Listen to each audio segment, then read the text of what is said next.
ఎప్పుడు రాజకీయాల్లో ఉన్నప్పుడు ముఖ్యంగా ప్రత్యేకంగా ప్రజాస్వామ్యంలో ఛాలెంజెస్ ఉంటాయి, అపోజిషన్ ఉంటుంది, ప్రజలు ఒక పక్క ఉంటారు, అధికార యంత్రాంగం ఒక పక్క, రాజకీయ పార్టీలు ఒక పక్క ఉంటాయి. కానీ ఎక్కడ కూడా మనం మంచి పని చేసినా ఆ మంచి పనిని చెప్పడంలో చాలా ఇంపార్టెంట్ ఇష్యూ. ఈ విషయం మీరు గుర్తుపెట్టుకోవాల్సిన అవసరం ఉంది. ఇటీవల 3 ఇన్సిడెంట్స్ మీ నోటీస్ తీసుకొస్తున్నా. ఒకటి తిరుమల తిరుపతి దేవస్థానం, బాలాజీ, వెంకటేశ్వర స్వామి. ఒక సెంటిమెంట్. దేశంలో ఎవరైనా సరే హిందువులు అనేవాళ్ళు వెంకటేశ్వర స్వామి దర్శనం చేసుకోవాలి.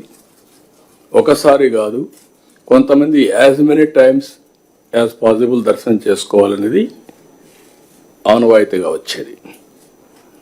ఏ ప్రాబ్లం ఉన్నా వెంకటేశ్వర స్వామిని కోరుకుంటే ఆ సమస్య పరిష్కారం అవుతుందని చెప్పేది ప్రతి ఒక్కరి నమ్మకం. ఆ నమ్మకంతోనే ముందుకు పోయే పరిస్థితి వచ్చి ఇస్రో ఏదైనా శాటిలైట్ లాంచ్ చేస్తే ఫస్ట్ అక్కడికి పోయి ప్రేయర్ చేసి ఆ సర్టిఫికెట్లు పెట్టి వచ్చి లాంచ్ చేస్తారు, ఈవెన్ శాస్త్రవేత్తలు. అలాంటిది అపవిత్రం చేసే పరిస్థితి మీరు చూశారు. ఆ మధ్యలో ghee adulteration, CBI enquiries going on.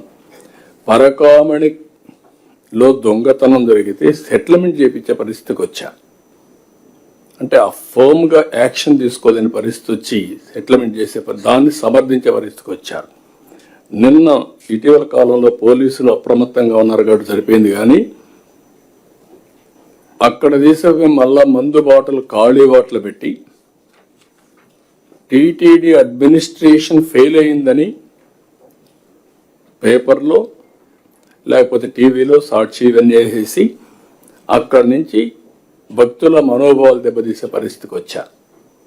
ఇమ్మీడియట్గా ఆ బాటలు తీసుకొచ్చి హాలోగ్రామ్ వెరిఫై చేసి మొత్తం వెరిఫై చేసే ఫోటోలన్నీ వెయిట్ చేస్తే మొత్తం వెరిఫై అయ్యే పరిస్థితికి వచ్చింది.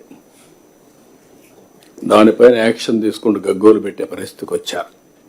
అంటే ఒక దేవునితో కూడా రాజకీయం చేసే పరిస్థితి వస్తున్నారంటే చాలా బాధాకరం.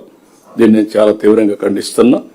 కాబట్టి మిగిలిన విషయాలు నేను మళ్ళీ మాట్లాడుకుందాం. స్టార్ట్ చేసినప్పుడు ఏ సబ్జెక్ట్కి ఆ సబ్జెక్ట్కి.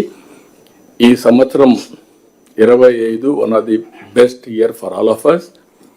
ఛాలెంజెస్ ఉంటాయి. ఎవ్రీ ఛాలెంజ్ని అవకాశంగా ఉపయోగించుకొని మనం ముందుకు పోవాల్సిందిగా మరొక్కసారి కోరుకుంటూ, ఇప్పుడు మీరందరూ కూడా ఒక inspiring event, most I can say ఇండియాలో ఏ విధంగా ఈవెంట్స్ జరుగుతున్నాయో ఒకసారి మనం విట్నెస్ చేస్తాం. గడ్కరీ గారు కూడా లైన్లోకి వచ్చారు. మనస్ఫూర్తిగా మీ అందరికీ స్వాగతం పలుకుతూ అందరికీ నమస్కారం తెలియజేసుకుంటూ థ్యాంక్ యూ అనండి.